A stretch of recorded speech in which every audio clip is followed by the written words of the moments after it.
نحن الأطفال براءتنا هي أحلى ما في هذا الكون، وطفولتنا هي أغلى ما أهداه الله إلى الأبوين.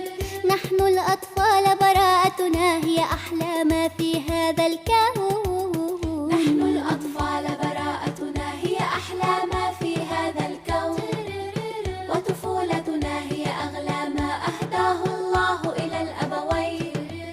نحن الأطفال براءتنا هي أحلى ما في هذا الكون.